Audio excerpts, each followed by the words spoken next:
when I was still at that sort of age, 7 or 8, my parents would take us to Aldivalloch, and they'd sit in a room with some of my parents, Bob and Peggy Yates, Sandy and Charlie Shearer, and probably Hillis, and they would be talking either in Doric or in English, or a mixture of both, I think. And after a while I would get very bored listening, and so I'd say, "Can I go outside and play?" "Yes, off you go." But the thing was that Bob Yates was a bit of a self-taught engineer, and he'd worked out that the little burn that ran past Aldivalloch, which was only about a foot or so wide, he could put a water wheel in and generate electricity. And so from going from somewhere that had no electricity and no water, he had one electric motor that powered one light bulb in his sitting room, and everybody sat there talking with the one bulb, and if the water got faster, the light got brighter, and if it went down, the light dimmed. But I mean, quite an achievement for somebody who'd had no formal education to read up about it in the library, I think, how to do it.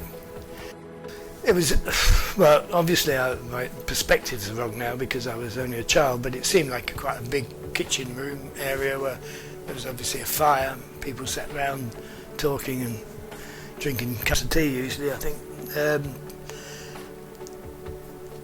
I can't really remember what the decorations were like, but it was fairly basics, obviously, just a farmhouse.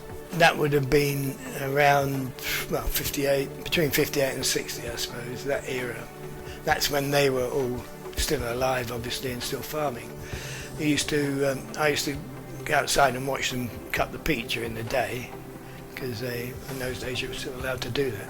The whole gang of guys cutting the peat ready for the winter. But that's pretty much all I remember. I don't really remember any serious conversations because I was too young really to be involved.